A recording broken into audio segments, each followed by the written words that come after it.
Hey everybody, I'm Jason and welcome to From Tree to Lumber, a channel devoted to a guy learning how to use his home sawmill. I got something a little bit different for you today. It is a very cold day here in Southern Ontario. We are currently sitting at 20 degrees Fahrenheit, which is something like -6 Celsius. We're in Canada, so we do that kind of stuff.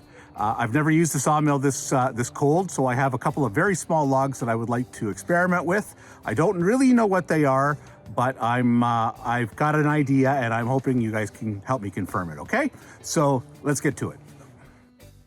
Here are the logs in question and everything that I know about them. They were harvested from the bush on our family farm probably about 5 years ago.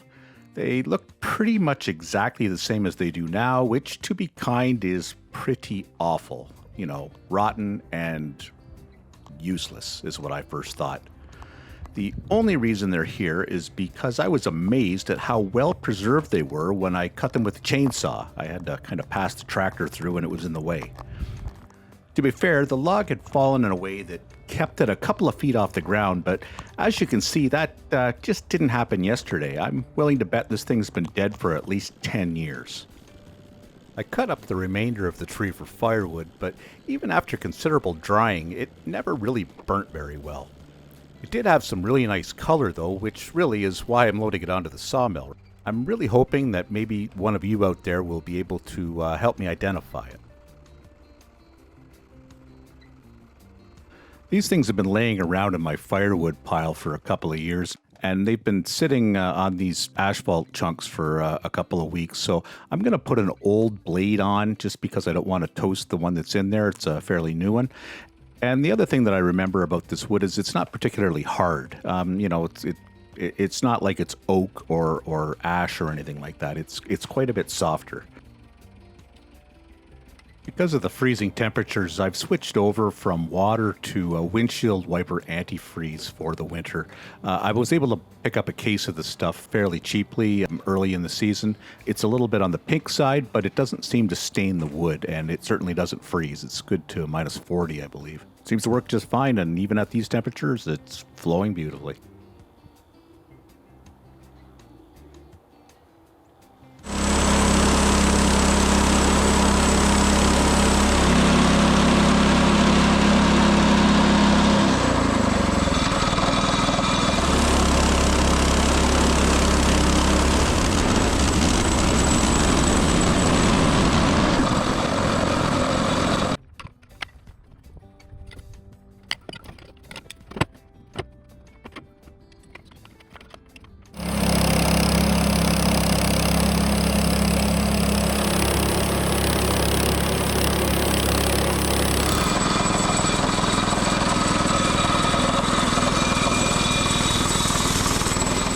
All right, here's a first look at the wood. As I said, this is an old blade, and I think it's hit a guide maybe, and it's got a few problems, so it's not the smoothest of cuts. But like I say, the thing was coated in mud, so you can really tell the color of the heartwood, though. It's this just beautiful, almost cedar color. This is a particularly interesting cut, too, because it's got some spalting and some really cool features. But I'll give you a better view in just a minute.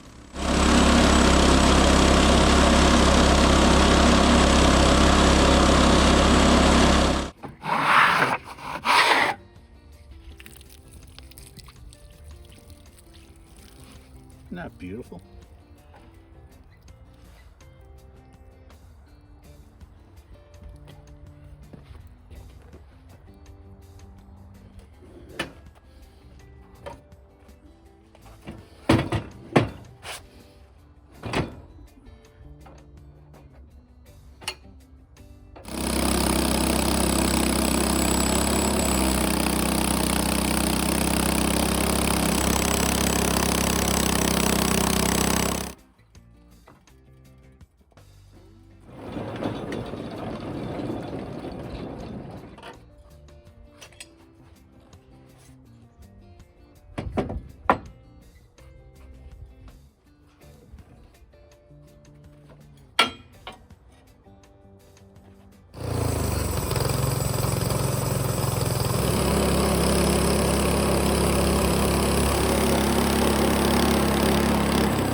So this last piece is a little, probably about 2.5 inches thick, but it's got the heart in it, right? It's got the pith in it.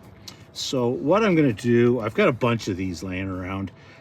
Rather than just, toast it, I'm probably going to just let it dry for a year or 5 or 10 or whatever. Just let it sit around for a while. And then I'll probably cut it into very thin, like 1/2 inch or even 3/8 or 1/4 inch little strips that I can use for small projects, for little boxes and all that kind of stuff. That's going to be all the cutting for today. I got a nice bit of lumber out of those 2 logs, a couple of live edge slabs, and a number of 1x4s, all around 6 feet long. I have to admit, I've been really curious about this wood for quite some time, and all my web searching has led me to believe that this is from a tree known as a butternut. I'm in southern Ontario, and they used to be very plentiful around here, but they have been decimated by disease, and they're kind of scarce now. Now, I'm far from certain on that, but it sure matches all the descriptions I've been able to find. I've cut a small piece off of one of the scraps, and I'm going to give it a fast dry by the wood stove before running it through the planer for a better look. Why don't you leave me a comment and let me know if you agree or if you think it's something else entirely. I'm really curious. Okay, once again, thanks for watching, and don't forget to subscribe.